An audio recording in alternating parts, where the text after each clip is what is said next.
자, 안녕하십니까. 오늘도 연차 유급 휴가에 대해서 자세하게 또 설명드리겠습니다. 오늘은 제 1항에 대해서 좀 더 구체적으로 좀 이해 안 되시는 분을 위해서 또 설명을 드릴게요. 자, 사용자는 1년간 80% 이상 출근한 근로자에게 15일의 유급 휴가를 주라. 굉장히 여러 번 말씀드립니다. 여기에서 80% 이상 출근이 뭐냐? 어떤 분들은 365일을 곱해서 80% 곱해서 그날이 아니냐? 그날은 절대 아니고요. 뒤에 보면 출근이라는 말을 쓰기 때문에 출근은 사용자 근로자 간에 서로 근로하기로 정한 날 소정 근로일이라고 했죠.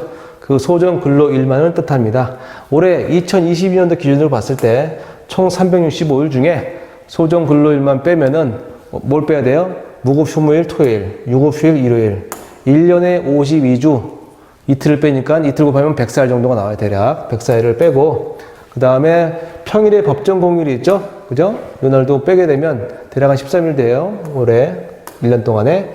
그러면 대략 248일 정도가 소정 근로일이 되겠는데 이 소정 근로일 전체에 대해서 개근할 게 아니고 여기서 80% 이상만 출근하게 되면 그게 198.4일이 나오거든요. 이 198.4일 이상만 출근하게 된다면 15일의 유급 휴가가 주어진다. 정확히 198.4일 소수점 없죠. 이상이니까 199일 정도 이상이면 되겠네요. 그래서 1년간 80% 이상 출근하고 10일의 유급 휴가가 주어지고 또 7항에서 그 유급 휴가는 1년간 사용해라. 그 1년간 사용하지 않으면 소멸된다. 그 내용을 이렇게 그림으로 한번 표현해 봤습니다. 자, 첫 줄에는 80% 이상 모두 출근했다고 해서 이렇게 표시했고, 두 번째 줄은 유급 휴가가 계속 발생했다고 보고, 또 세 번째 줄은 그 유급 휴가 기간이 끝나서 이제 수당으로 바뀌었을 때 그 수당줄입니다. 수당줄. 여기 보시면 색깔이 다 이렇게 층층이 다르죠, 그죠? 이게 한 쌍이에요. 세트로 보시면 됩니다. 자, 1년 차는 이제 80% 이상 출근하기 전에 1년에는 자, 매월 개근 시 하루씩 발생한다 그랬죠? 그 하루씩 발생하는 게 입사한 날로부터 1년간 사용할 수 있다. 그러죠? 총 11개가 발생했다. 그래서 이 기간 내에 유급 휴가가 발생하고 이 기간 내에 사용하지 않은 휴가에 대해서는 미사용 수당이 바로 2년 차에 바로 발생하게 된다. 설명드리겠습니다. 그리고 1년 차에 80% 이상 출근한 근로자는 그 다음 년도 바로 15일의 유급 휴가가 주어진다는 얘기죠. 만약에 1월 1일 입사자인데 12월 31일까지 80% 이상 출근했다고 치면 다음날 1월 1일 딱 되는 순간 15개의 유급 휴가일이 발생하고 이 1월 1일은 2년차에 12월 31일까지 사용할 수가 있는데 12월 30일까지 만약에 사용하지 않은 휴가는 다시 1월 1일 되면은 뭐가 발생해요? 미사용에 따른 수당이 발생한다. 유급 휴가를 가면은 아까 임금을 준다 그랬죠. 근데 유급 휴가를 덜 갔어, 안 갔어. 그럼 안 갔으면 추가로 근무한 거죠. 추가로 근무한 거는 수당으로 줘야 한다.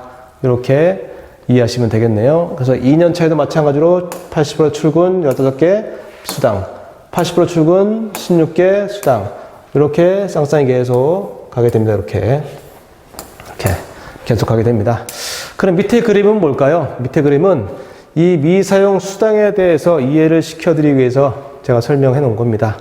자, 우리는 처음에 배웠지만 대전제가 근로를 제공하면 근로자가 사용자한테 근로를 제공하면 사용자는 근로자한테 임금을 지급해야 한다. 그래서 근로자는 근로를 제공과 동시에 임금 지급 청구권이 발생을 하게 되죠. 그죠?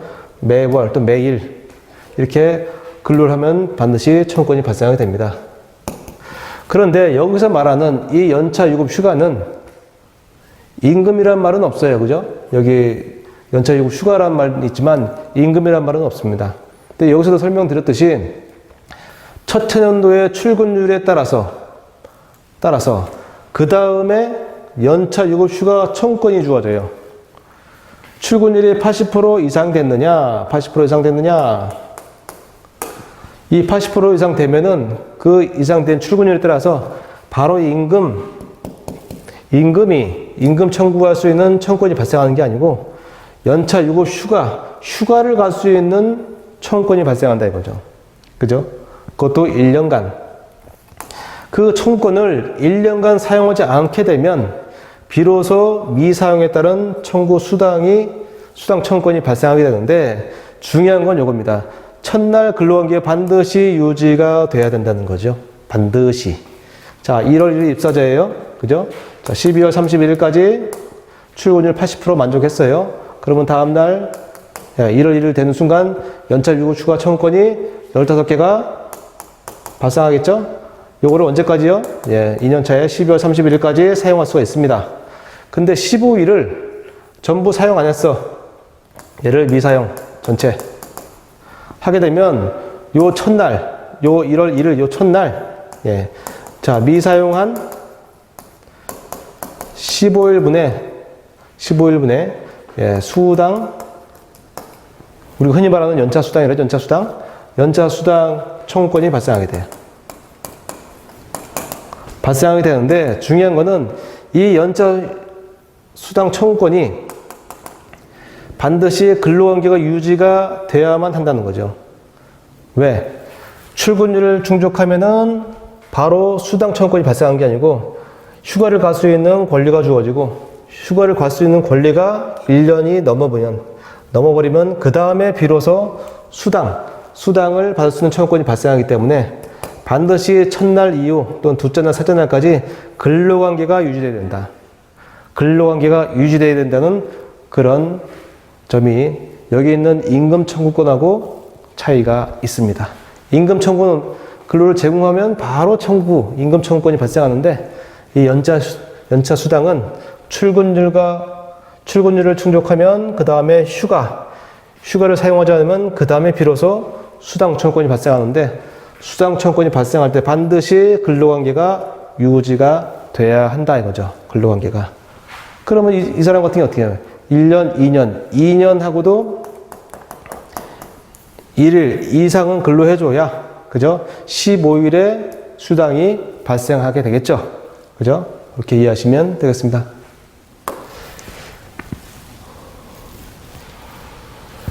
자, 다음은 1년간 미사용일수 계산 사례까지 보겠습니다. 자, 1년, 2년, 3년, 4년 아까 그림 그린 거 똑같이 그렸고요. 여기 2022년도부터 시작을 해서 2028년까지 이렇게 제가 해놨습니다. 사례를 볼게요. 22년도 1월 1일 입사자네요. 매년 80% 이상 출근했다고 보고요. 또 연차휴가 촉진을 한 번도 한 적이 없대요. 연차휴가 유급휴가 미사용 수당 일수는 도대체 몇 년이냐? 며칠이냐? 단 1년 차는 제외한다. 1년 차의 요거는 제외하고 나머지에 대해서만 며칠이 나오는지 계산해보자는 얘기죠. 그럼 1년 차 요거는 제외했으니까 23년부터 따져보죠. 23년 1월 1일부터 5월 30일까지 휴가 미사용 후 퇴직을 했다는 거죠. 퇴직. 그러면 여기가 23년 6월 1일자에 퇴직을 했네. 그죠? 퇴직. 그러면 미사용 수당 일수는 도대체 며칠이냐 이거죠. 며칠이냐. 언제 퇴직했대요? 1년하고도 그 다음 23년 요 기간이네요. 언제까지요? 요 5월 31일. 자, 5월 31일까지. 그럼 요때 입사해가지고 5월 30일까지 근로했다는 얘기네요. 그리고 6월 1일자에 퇴직, 사직했다. 이렇게 됐네. 그죠? 그럼 1년하고도 약 한 5개월 정도 근로를 했는데 요때는 미사용 수당 일수가 며칠이 되냐? 아까도 설명드렸지만 지금 80% 이상 출근했다 그랬죠? 그래서 15일에 유급휴가가 주어졌다 그랬죠? 그죠? 유급휴가가 지금 주어졌는데 지금 1월 1일 입사했으니까 여기는 1월 1일부터 12월 31일까지 유급휴가 갈 수 있는 권리가 주어졌다는 얘기죠. 그랬는데 요때 그만뒀다는 얘기예요. 요때. 그죠? 그때. 그러면 1년간 사용을 해야 되는데 그만뒀기 때문에 요때 휴가 기간 중에 그만뒀기 때문에 여기는 며칠이 발생한다? 네. 여기는 15일이 발생한다. 15일. 자, 80% 출근했죠? 그죠? 휴가가 발생했죠? 그죠? 만약에 요 1년 차만 딱 끝나면은 아까 설명드렸지만 휴가가 전혀 발생 안 된 상태에서 사직했기 때문에 근로관계 유지가 안 됐습니다. 그죠? 그런데 요 1년을 지나서 요때 그만뒀기 때문에 1년이 끝나고 1월 1일, 23년 1월 1일 되는 순간 15개가 발생을 하고 15개를 1년간 사용할 수가 있는데 그 중에 5월 31일까지 5개월만 근무하고 사직했단 말이에요. 그죠? 그리고 요거는 15개가 발생을 한다. 15일. 두 번째 경우를 볼게요. 1월부터, 23년 1월부터 24년 1월 10일 30일까지 총 5일의 휴가를 사용하고 퇴직했다. 지우겠습니다. 이때 입사했어요. 그죠? 해가지고 24년 12월 31일, 24년, 요때까지네요. 요때까지 근무를 했다. 근데 5일 사용했다. 5일. 요때까지. 그러면 지금 이렇게 잘라보면 여기는 이제 11일 발생했는데 요거는 이제 치지 않다 그랬죠? 그죠? 자, 휴가. 출근하고 15일에 유급 휴가가 생기고, 그죠? 또, 출근하고 15일에 유급 휴가가 생겼죠? 그죠? 근데 근로를 언제까지 했대요? 이때까지만 했대. 이때까지. 그러면 이때는 벌써 이미 사직을 했죠? 언제요? 네, 4년차 때. 25년도에 사직했죠? 그러면 지금 발생한 건 며칠 발생했어요? 15일 발생했고, 그죠? 요 80% 충족해갖고, 요 1월 1일차에 1월 1일부터 15일, 또 80% 출근해서 1월 1일에도 15일 발생했어요. 그죠?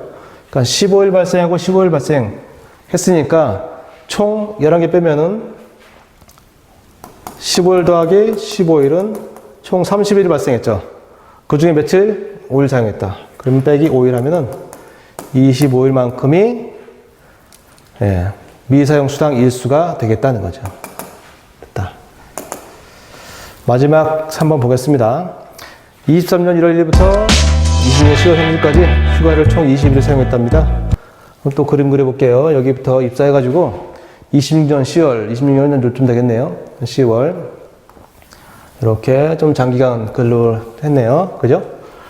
그러면 이제 이렇게 끊어가지고, 이렇게, 원래 이제 이때까지인데, 끊어가지고, 요때까지 근무하고, 요때는 사직했다 이거죠, 사직. 그러면 여기는 또 아까 11일 발생했는데, 이거는 치지 않다 그랬죠? 네, 제외하고. 그럼 여기 또 15일 발생했을 거고, 그죠? 15일 발생했을 거고, 요거는 16일 발생했네요, 여기에. 여기도 16일이 발생했어요, 그죠? 그럼 이것도 마찬가지예요. 15일, 15일, 16일 다 더하면 되겠죠? 발생하고 다 더 수당 받고 하니까요. 근데 마지막에는 16일은 요거는 쳐야 될까 말아야 될까? 요것도 마찬가지, 그죠? 80% 출근한 것에 따라서 16일 유급 휴가가 요때 1월 1일 발생했다는 얘기죠. 발생해서 12월 31일까지 쓸 수가 있는데 요거를 사용하지 않고 사직했다면, 이렇게 중간 사직했다면 요 16일도 같이 넣어서 계산해주라. 그러면 여기다가 15 더하기 15 더하기 16 더하기 16 하면은 며칠 납니까? 62일이 나오고 여기서 20일을 사용했기 때문에 20일을 빼주게 되면 총 40일이 총 1년차 11일 제외하고 40일이 휴가 일수가 되겠다. 이런 얘기입니다. 그럼 여기서 공통점이 뭐가 있을까요? 공통점이 여기 마지막 날, 요 마지막 날이 언제 들어갔느냐가 중요하겠죠. 그죠? 마지막 날이. 자, 여기서 요 5월 30일 마지막 날이 여기 들어갔죠. 그죠? 요 시점에 들어갔으면은 이렇게 다 안에 넣어가지고 요 15개, 요것만큼이 들어가는 거예요. 이렇게. 또 12년 12월 31일 24년. 지금 여기에 들어갔죠? 여기에. 여기 들어갔죠? 이렇게. 들어갔죠? 그럼 이렇게 또 금거가지고 11개 빼고 여기 15. 그럼 총 30일이 나오고, 그죠? 또 10월 30일이 여기 들어갔네요. 그럼 여기서 26년 10월 30일 이 정도 되겠네요. 이 정도. 그죠?